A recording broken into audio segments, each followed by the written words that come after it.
കിളിച്ചുണ്ടൻ മാമ്പഴം, യാത്രക്കാരുടെ ശ്രദ്ധയ്ക്ക് തുടങ്ങിയ സിനിമകളിലൂടെ മലയാളികൾക്കും പ്രിയങ്കരിയായ നടിയാണ് സൗന്ദര്യ. 2004-ൽ 31-ാം വയസ്സിലാണ് സൗന്ദര്യ ഒരു വിമാനാപകടത്തിൽ മരണപ്പെടുന്നത്. ആ വിമാന ദുരന്തത്തിൽ താനും പെടേണ്ടതായിരുന്നു എന്ന് പറയുകയാണ് നടി മീന. ജഗപതി ബാബുവിന്റെ ഒരു ടോക്ക് ഷോയിൽ സംസാരിക്കുമ്പോഴാണ് നടി ഇക്കാര്യം വ്യക്തമാക്കിയത്. സൗന്ദര്യയുമായുള്ള സൗഹൃദത്തെക്കുറിച്ച് ചോദിച്ചപ്പോഴാണ് മീനയുടെ മറുപടി. ഇന്നും ആ ഞെട്ടലിൽ നിന്ന് തനിക്ക് പൂർണ്ണമായും കരകയറാൻ കഴിഞ്ഞിട്ടില്ല. അപകടം സംഭവിച്ച ദിവസം താൻ സൗന്ദര്യയോടൊപ്പം തിരഞ്ഞെടുപ്പ് പ്രചരണത്തിന് പോകേണ്ടതായിരുന്നു. അതിനായി തന്നെയും ക്ഷണിച്ചിരുന്നു. പക്ഷേ രാഷ്ട്രീയത്തിലും തിരഞ്ഞെടുപ്പ് പ്രചരണങ്ങളിലും താല്പര്യമില്ലാത്തതിനാൽ ഒരു ഷൂട്ടുണ്ടെന്ന് പറഞ്ഞ് അതിൽ നിന്നും ഒഴിവായി. അതിനുശേഷം സംഭവിച്ചത് കേട്ട് തകർന്നു പോയെന്നും മീന പറയുന്നുണ്ട്. അപകടം നടന്ന് 21 വർഷങ്ങൾക്ക് ശേഷമാണ് മീന ഇക്കാര്യം തുറന്നു പറയുന്നത്. സിനിമയ്ക്കൊപ്പം തന്നെ രാഷ്ട്രീയത്തിലും സജീവമായിരുന്നു സൗന്ദര്യ.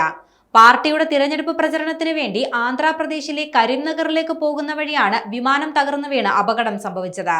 ബാംഗ്ലൂരിനടുത്തുള്ള ജക്കൂർ എയർഫീൽഡിൽ നിന്ന് പറന്നുയർന്ന സിംഗിൾ എഞ്ചിൻ എയർക്രാഫ്റ്റായ സെസ്ന 180 ടേക്ക് ഓഫ് കഴിഞ്ഞ് ഏതാനും സമയത്തിനുള്ളിൽ തകർന്നു വീണത്. സൗന്ദര്യയും സഹോദരനും ആ അപകടത്തിൽ മരണപ്പെട്ടിരുന്നു.